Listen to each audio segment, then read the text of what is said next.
According to Statista.com, the unemployment rate from Brazil from the year 2017 is 13.1%. This is close to 3 times that of the United States.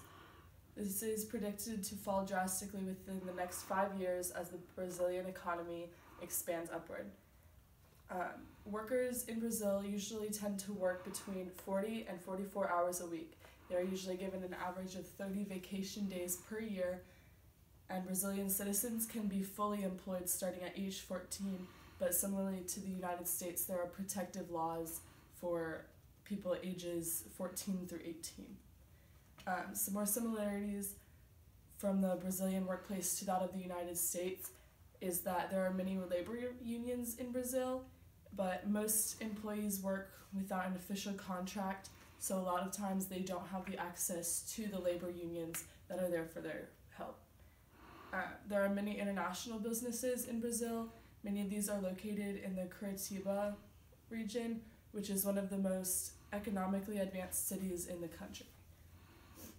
Clothing is an indicator of social status similarly to the United States, although Brazil has a warm climate and Havaianas, which are a type of rubber sandal, are famous there. It is not acceptable to wear any kind of flip-flops to work, in the same way that it is not acceptable in Florida to wear flip-flops to work, even though it is a warm climate. Some differences are that many areas along the coast and Rio are a very relaxed work environment, and the employers believe that a favorable work environment will improve the quality of the workers' productivity, and they will be more likely to be committed to their jobs. Brazilians do business on a much more personal level than Americans do.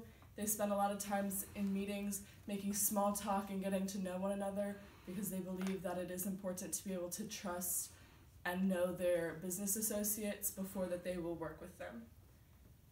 Corporate Brazil is also more hierarchical than the US, meaning that the boss's decisions and their rules are questioned a lot less.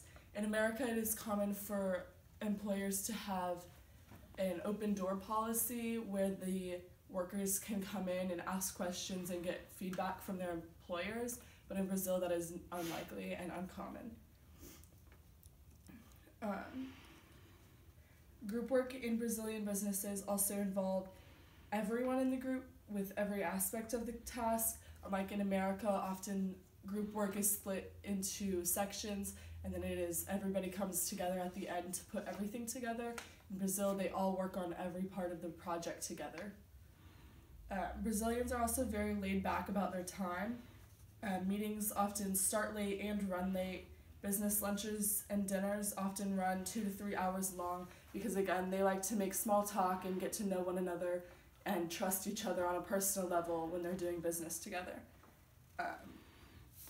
Agendas in meetings are sometimes just they're relaxedly followed. They'll get to it when they get to it. They're not worried about being on a tight schedule like Americans are. And last, the largest industry in Brazil is agricultural production. And according to the USDA Foreign Agricultural Service, Brazil is a major competitor to the United States in international sales of soybeans, poultry, beef, corn, and rice. Although the United States and Brazil are competitors in these industries, they also collaborate closely together on agricultural research.